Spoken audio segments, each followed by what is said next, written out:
Salve a tutti voi Builder, state Edo Ranger. Quest'oggi ho giunto a fare l'unboxing del bellissimo Cominciamo subito a mirare dalla bellissima scatola, che è davvero molto bella e spettacolare. Allora, dunque nel primo lato qui sopra troviamo scritta HG Build Fighters, il logo della serie di Gundam Build Fighters Troy. Qua una bellissima immagine della in azione che ti fuori la sua beam saber e che sta sparando anche un casino di missili, veramente spettacolare. Poi qui troviamo la scritta, il nome è Team Hokuso no Tsubo Karoko Sasaki Mobile Suit, il logo Bandai, anche se anche qui perché sempre mettono l'apostrofo vicino alle S, anche se poi nella serie non pronunciano mai questo qui, ma vabbè. E poi qui troviamo la scala 144 e la data di fabbricazione per questo modello, che è Bandai 2014 Made in Japan. In questo lato della scatola troviamo un paio di immagini sulla Gaga in action, vedete, e anche un po' di spiegazione anche sulle sue armi di questo modello, questa che è anche ben nascosta anche in un modo anche molto geniale. Poi qui un'altra informazione sui suoi scudi e su come possono difenderlo, ma allo stesso tempo anche farlo attaccare questo modello. Poi qui troviamo altre informazioni sulle sue beam saber e da dove possono anche sbucare, e proprio letteralmente sbucano anche dallo scudo. E poi anche su come sono posizionati sullo scudo. Poi un'altra immagine sempre in posa della Gaga e poi qui troviamo una bellissima immagine della Gaga contro il Build Burning, e ovviamente questa qui è un po' una piccola citazione all'episodio 3 di Gundam Build Fighters. Poi in questo lato corto della scatola troviamo la scritta HG Build Fighters, il nome è Gaga e il numero 24 che ci indica che questo è il 24esimo kit tratto dalla serie di Gundam Build Fighters Troy. In quest'altro lato della scatola abbiamo un front view e un rear view, poi qui un'immagine tratta dall'anime, molto probabilmente dall'episodio 3, poi qui la locandina su Gundam Build Fighters Troy, e poi qua il prezzo in yen, che per questo kit è di 1800 yen. Adesso vediamo cosa c'è all'interno della scatolone. Allora, qui troviamo il manuale di istruzioni come sempre posizione di sopra, poi troviamo bene 4 pacchetti rumorosi, sì 4.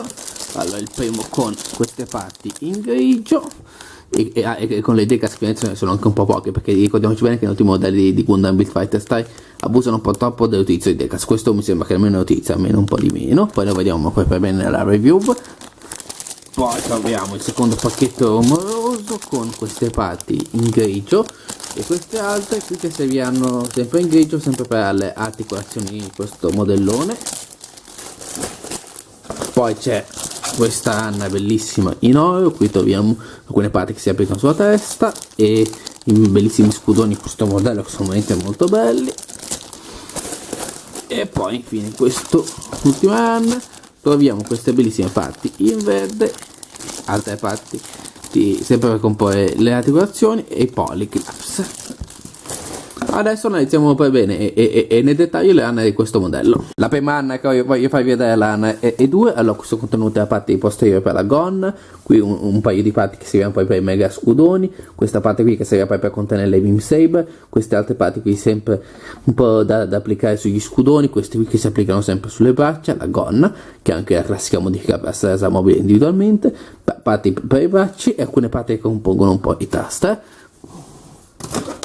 Poi c'è l'anna B, in quest'anna qui c'è un contenuto un po' le parti, fa un po' le gambe, qui fa un po' gli spallacci, queste qui sempre che si applicano per fare poi le armi speciali nascoste, che a me sembrano anche un po' ben nascoste questo modellone, e che magari un po' nell'anime si vedono un po' poco, magari le mossa sì, ma poi in questo ne ho parlato per bene poi nella review, va tutto per bene. Comunque queste parti due qui che si agganciano per il busto e poi altre parti per le spalle, questa qui anche per la testa. Poi c'è l'anna C. Allora in questa anna dorata che avete visto anche prima ci sono diciamo due parti, in questa qui sarebbe un po' sostitutive per le beam saber, queste due parti qui proprio quelle delle beam saber, infatti qui troviamo anche i pezzi per agganciarli, e poi questa parte qui per i mega scudoni bellissimi e veramente molto spettacolari, da cui uno io sto che è regalato da suo fratello Sasaki, o meglio questo qui ve lo spiego poi per bene nella review, che è il suo fratello e come mai sto regalato questi scudoni. Poi c'è l'anna D. Allora in quest'anna questo contenuto alcune parti per fare i piedi, queste qui per fare altri pezzi un po' della gamba e semplicemente altre parti che si collegano e altre parti che compongono un po' le articolazioni di questo modellone.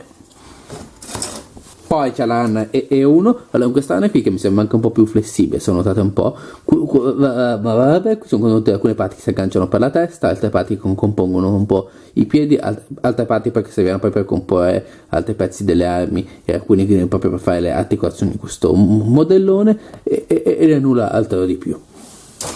Poi c'è la AN F2, allora in quest'altra AN sono contenute le parti che un po' con la AN E1 non riusciva a contenere per bene, quindi sono contenute queste parti qui che serve per il piede, quest'altra parte qui da collegare e infine quest'altra qui che servirà poi per collegare poi con le armi. Il resto un po' l'avete un po' già visto anche un po' nella AN E1.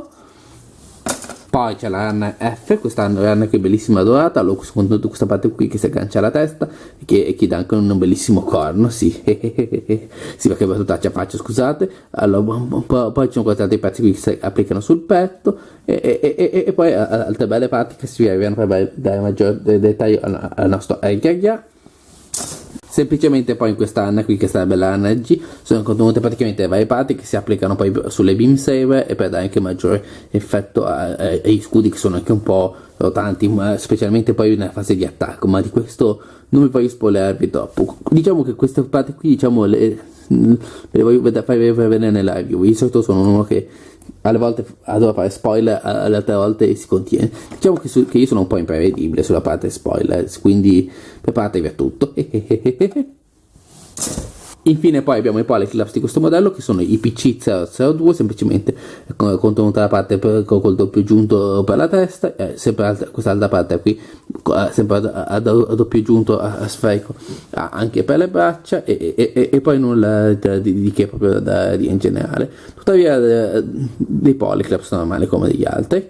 Infine poi in questo foglietto argentato troviamo le decas di questo modello, semplicemente qui troviamo una parte per fare il monoocchio, queste altre parti qui che si applicano sulla testa e queste altre parti qui che fanno maggiori dettagli. Abbiamo poi infine come sempre una rapida analizzata manuale di istruzione di questo modello, allora qui troviamo scritto sopra HG Build Fighters, il logo da Gundam Build Fighter Style, la roba del Gundam Info, questa cosa qui siamo sulla box art ma l'abbiamo già recensita, qui troviamo scritta Gaia Team Hosuko no Tsubo, Karuko Sasaki, Mobile Suite, ma anche se nella serie la chiamano Gyanko, ma vabbè, non ci ho capito neanche tanto il perché. Vabbè, qui abbiamo un bellissimo front view sul modello, qui un paio di info sul suo pilota Karuko Sasaki o Gyanko, vabbè, il logo Bandai, e aprendolo qui troviamo il Customized Plan, ci indica da quali materiali è tratto, o meglio dal Gyan Vulcan che si vede nella prima stagione Gundam Build Fighters, anche se solamente per pochissimi istanti, e questo è un po' un peccato, ma di questo andrne per bene poi a parlare poi per bene e poi piglia anche un po' di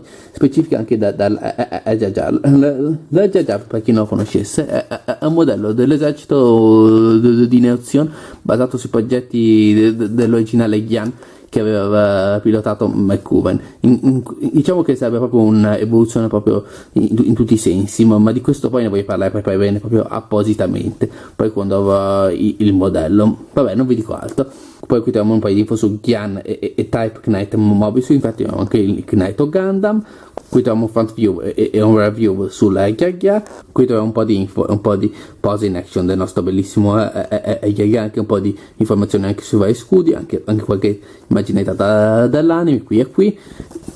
Poi qui troviamo anche un paio di informazioni sulle sue weapons e poi qui Karuko Sasaki o Gyanko, vabbè, non riusciamo mai a capire per bene, ci dà un consiglio sul montaggio, su come rendere più vistose le parti, in qualche modo tagliando queste parti qui dorate, pigliandole e applicando poi per bene. In questo modo qui si ottiene anche maggiore più dettaglio. In questo lato del manuale troviamo una lista con tutte le armi di questo modello, qualche consiglio sul montaggio, su come è importante rimuovere i pezzi, su come non forzare i polyclaps, e poi infine prendendo in quest'ultima parte troviamo proprio le istruzioni di montaggio, ma include tutte le fasi che partono praticamente qui dal busto come tutti i modelli e finiscono praticamente qui su come ci indicano poi come si posizionano poi questi scudi e su come andare poi in action e applicare poi per bene gli effetti.